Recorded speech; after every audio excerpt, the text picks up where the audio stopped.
Hey everyone, welcome back to the channel. Thank you for clicking on this video.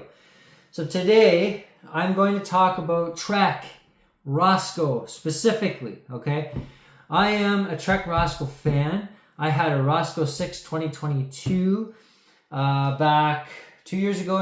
I've since sold it, but I love Trek Roscoe. I can't help it. It's a really good bike. It's a really good bang for the buck.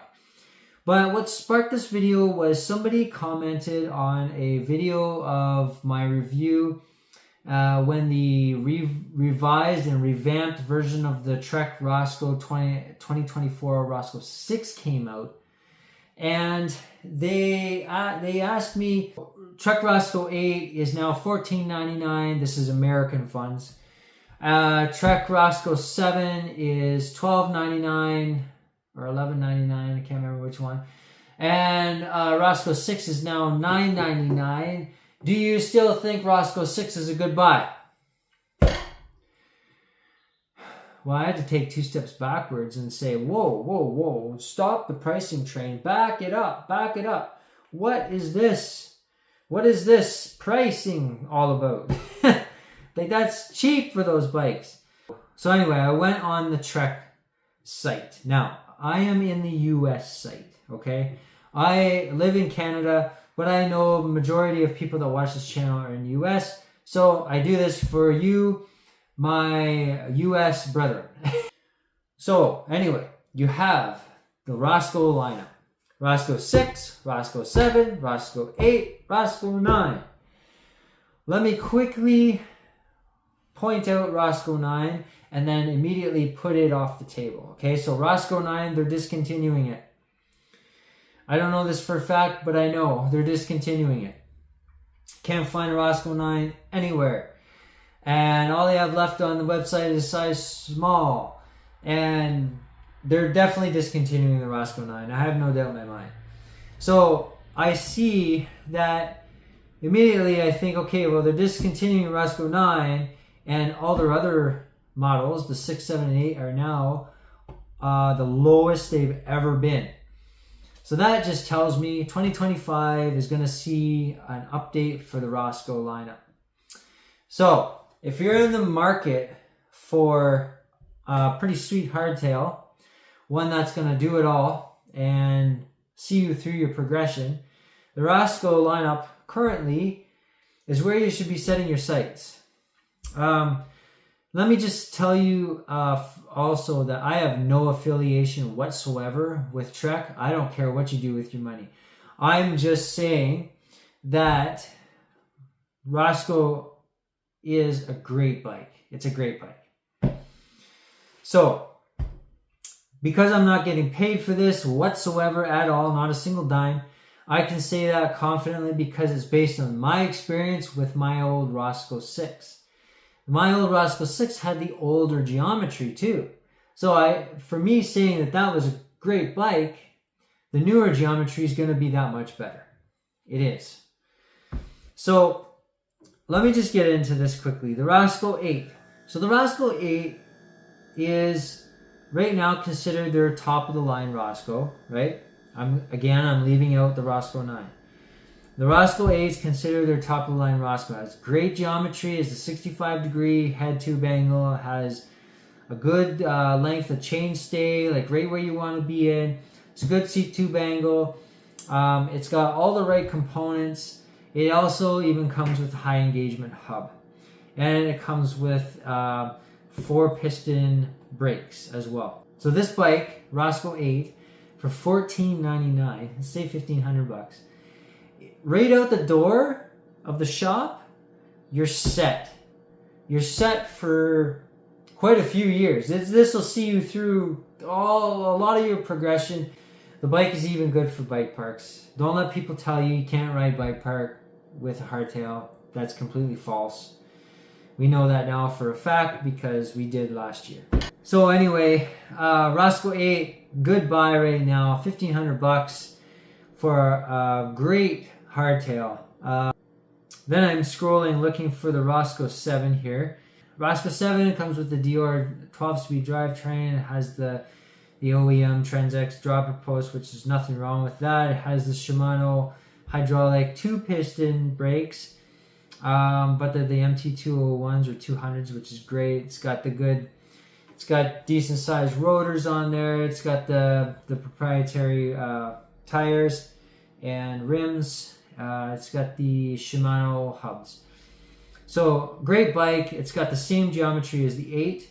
Great bike. Solid part spec on that bike. That bike is also a great beginner bike. Going to see you through years of progression as well. Highly upgradable platform.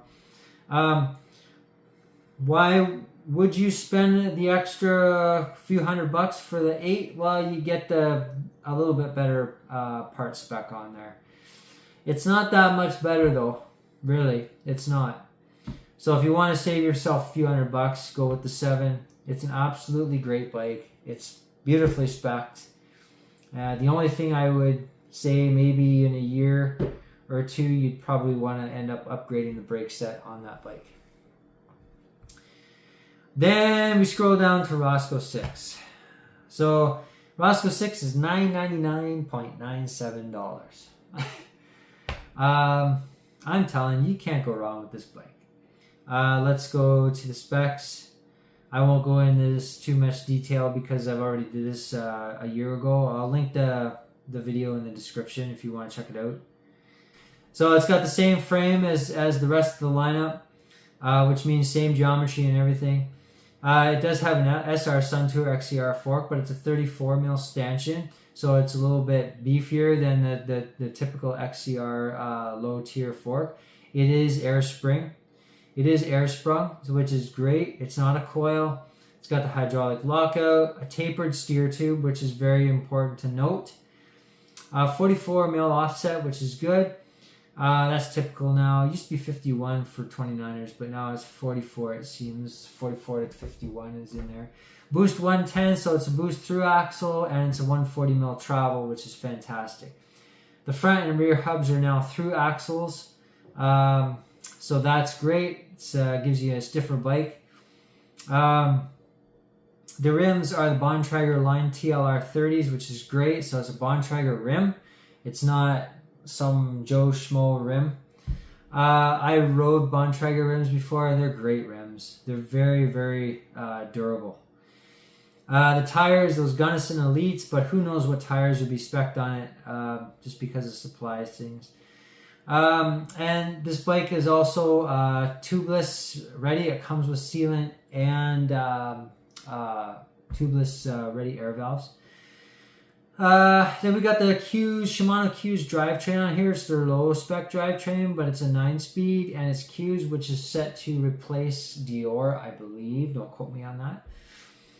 But again, it's Shimano, so anything Shimano puts out, they take years to develop, and they're always way behind the 8 ball when it comes to innovation and whatnot. So whenever they put stuff out, it's usually pretty bomb-proof. HDM 275 hydraulic disc brake set, which is the same as the MT200 Shimano. You might see either spec depending on what bike model you get. So anyway, to answer your question, yes, I do believe that the Roscoe 6 is still a good, great, fantastic, awesome bang for your buck. If you look at Roscoe 6, $999, and compare that price to the highest tier Roscoe 8 right now at $14.99, the difference there is $500. So you have to ask yourself, do you just save a little bit longer to get the $500 different bike? That's up to you. That's up to you. I know what I do, but it's up to you. I would personally save, but at the same time, if you're new to the sport, if you're just a beginner getting into the sport, and you want to replace your old rickety big box store bike, the Roscoe 6 is absolutely, without a doubt, a phenomenal buy right now. It's a phenomenal buy right now. Because really, at the end of the day, you're buying the frame, not the components that hang off the frame. Always remember that. Don't buy a bike just for components. Also, at the time you purchase a bike, that's going to be the cheapest upgrade you can possibly do for components wise. If you pay that extra $500 now, then aftermarket parts are going to cost you more than that $500. However, if you just upgrade the bike as needed, where you see that you need the upgrades, which means you can customize it, you can control where, how, and when upgrades happen. To me, that's a huge thing. So pay $1,000 for a fantastic frame, ride the parts that are on it right now for a season, then next season decide whether or not you want to upgrade parts. Thanks for watching the video. Take care.